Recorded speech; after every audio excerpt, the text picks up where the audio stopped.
পশ্চিমবঙ্গের মাটিতে পা রাখতেই কেন হঠাৎ থরথরিয়ে কেঁপে উঠল ওপার বাংলার ক্ষমতাধর করিডোর? দিল্লির সাউথ ব্লক থেকে কলকাতার রাইটার্স এক অদৃশ্য ঝড়ের সংকেত কি এখন ঢাকার রাতের ঘুম কেড়ে নিয়েছে? বন্ধুরা, পশ্চিমবঙ্গের প্রশাসনিক অন্দরে নেওয়া কিছু সাহসী এবং কঠোর সিদ্ধান্ত কি সত্যিই বদলে দিতে চলেছে দক্ষিণ এশিয়ার ভূরাজনীতি?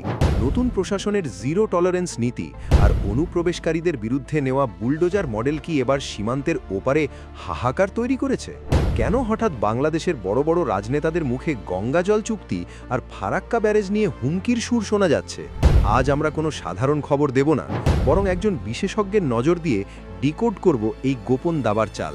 ভিডিওটি এক সেকেন্ডও স্কিপ করবেন না, কারণ আজকের তথ্য আপনাকে ভারত বাংলাদেশ সম্পর্কের এক নতুন অধ্যায়ের সামনে দাঁড় করিয়ে দেবে।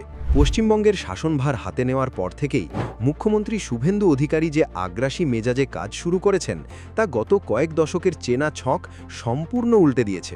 মুখ্যমন্ত্রী হওয়ার প্রথম 7 দিনেই তিনি এমন কিছু সিদ্ধান্ত নিয়েছেন যা অবৈধ অনুপ্রবেশকারীদের পায়ের তলার মাটি সরিয়ে দিয়েছে।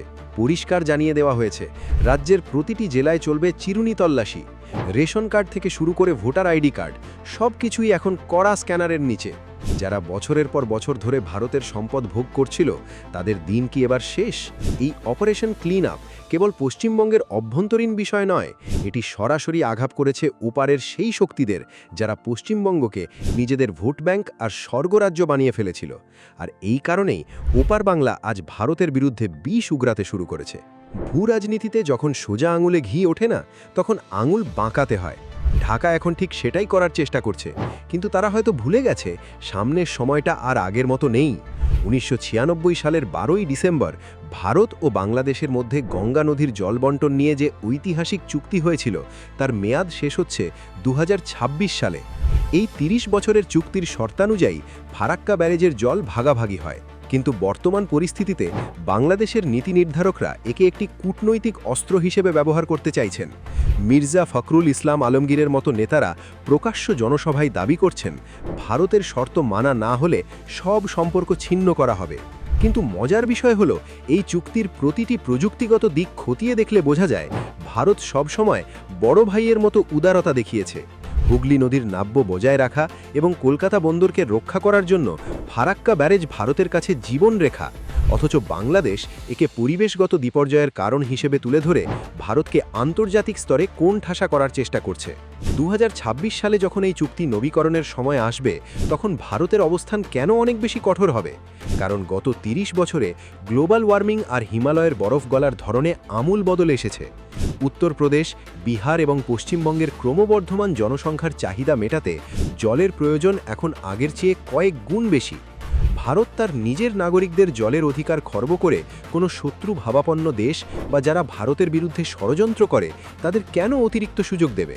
বিশেষ করে যখন ওপার থেকে তিস্তা মাস্টার প্ল্যান নিয়ে ভারতকে চাপে ফেলার চেষ্টা চলছে।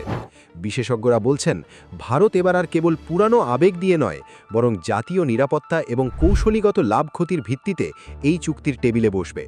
বন্ধুরা, পশ্চিমবঙ্গের সীমান্ত এখন আর কোনো ঢিলে ঢালা জায়গা নয়। বিএসএফকে দেওয়া বাড়তি ক্ষমতা এবং সীমান্তের কড়া পাহারা এটাই প্রমাণ করে যে ভারত তার সার্বভৌমত্বের প্রশ্নে 1 ইঞ্চি জমিও ছাড়বে না। ঢাকা আর দিল্লির এই যে দড়ি টানাটানি, এর শেষ কোথায়? 2026 কি সত্যি দক্ষিণ এশিয়ার রাজনীতিতে কোনো বড় বিস্ফোরণ ঘটাবে?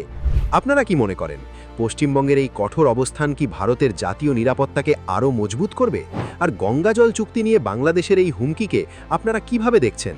কমেন্ট বক্সে আপনার মূল্যবান মতামত অবশ্যই জানান। ভিডিওটি ইনফরমেটিভ মনে হলে লাইক করুন এবং বন্ধুদের সাথে শেয়ার করে এই জিওপলিটিক্যাল লড়াইয়ের খবর সবার কাছে পৌঁছে দিন। চ্যানেলে নতুন হলে সাবস্ক্রাইব করে বেল আইকনটি প্রেস করতে ভুলবেন না। দেখা হচ্ছে পরবর্তী ভিডিওতে। ধন্যবাদ।